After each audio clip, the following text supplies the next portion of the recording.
Hello friends, welcome to our channel. खरा दिन में गछ मानू ठंडा रखिपारुଥିବା दुई प्रकारर लिक्विड फर्टिलाइजर बनैबा।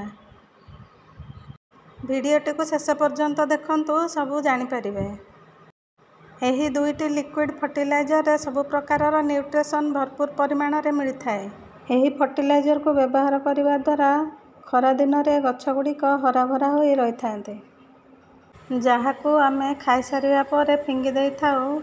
सेहिथिरु आमे एही लिक्विड फर्टिलाइजर प्रस्तुत करिबा। बेलरू आमे प्रचुर परिमाण रे पोटास पाई थाउ। बेल केवल खरा दिन में मिली थाए। पेट को ठंडा रखिया पाई बेल को आमे शरबत करिकी पी थाउ। एही बेल को व्यवहार करी गछ को मध्य आमे ठंडा रखि पारिबा। जेउ बेल गुड़िक खाई न होई खराब हो जाए थाए, सही बेल गुड़िक आमे ए फर्टिलाइजर टी को प्रस्तुत करिबा। सेथिपाई देखंतु, मु गोटे बाल्टी रे 5 लिटर पानी नै जाइछि। 100 ग्राम रो गुड़ को देई भलो भाबरे मिसाई नबा। 8-10 टी अदरकारी बेल को एपरी देई दबा। बेलरू आमे प्रचुर परिमाण रे पोटास पाई थाउ, जहा कि गछर फूलरू नै कि फल पर्यंत दरकार होई थाए। गछरे जतबेले फूल धरी आसे, सेतिक बेले गछरे पोटासर मात्रा बढ़ाई देले गछरू फूल झड़ी न थाए, फलरे मध्य चमक आसी थाए। देखंतु, ये होची मोर प्रस्तुत होई रहितबा डीकंपोजर। ए डीकंपोजर 1 लिटर नेई से बेल रे देई दबा। एही डीकंपोजर व्यवहार करिवा द्वारा फर्टिलाइजर टी शीघ्र बनी जाई थाए। याकू भलो भाबरे मिसाई नबा। घोड़े की छाई रे 15 दिन पर्यंत रखिदबा। दिन को 2 थर लेखाएं एपरी घांटी नौथबा।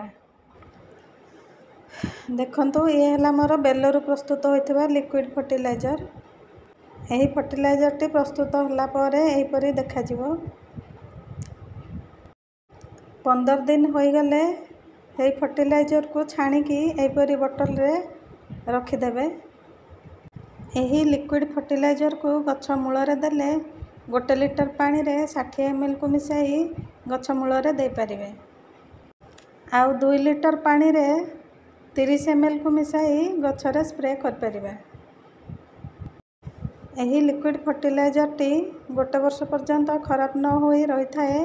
आकु आमे 1 वर्ष पर्यंत स्टोर करी रखि पारिबा, जेतेबेले दरकार गछरे प्रयोग करि पारिबा। एही फर्टिलाइजर टी को आमे फूल, फल, लता जातीय गछ सबु प्रकार गछरे व्यवहार कर पारिबा। एहीपरि कदली चपारे मध्य प्रचुर परिमाण रे पोटास मिली थाए। बेल न मिलिले कदली चपारे मध्य आमे एहीपरि लिक्विड फर्टिलाइजर प्रस्तुत कर पारिबा। 20-25 टा कदली चोपा को नहीं 5 लिटर पानी रे 100 ग्राम गुड़ देई 15 दिन पर्यंत रखिबे। 15 दिन पर ताकू भलो भाबरे छाणी बोतल रे स्टोर करी रखि पारिबे। ताकू मध्य एहीपरि पानी मिसाई पतला करी स्प्रे करि पारिबे, गछ मूल रे मध्य देई पारिबे। सेकेंड फर्टिलाइजर टी आमे तरबुज चोपारू प्रस्तुत करिबा। खरा दिने आमे तरबुज घर को आनी थाउ। खाई सारला परे ए तरबुज चोपा गुड़िक फिंगी देई थाउ। देखंतु, ए तरबुज चोपा गुड़िक 2-3 लिटर पानी रे 50 ग्राम गुड़ को मिसाई कवर देई छाई रे रखिदबा।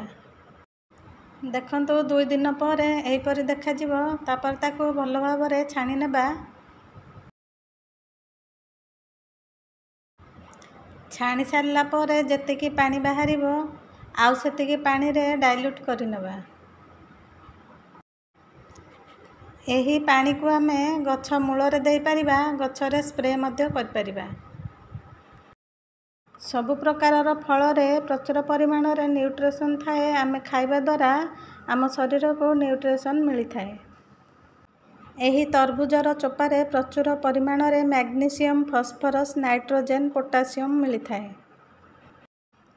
एहीपरि आमे निज घरे ऑर्गेनिक फर्टिलाइजर बनाई सबु प्रकारर गछरे देई पारिबा, आ गछ गुड़िक हरा भरा रखि पारिबा।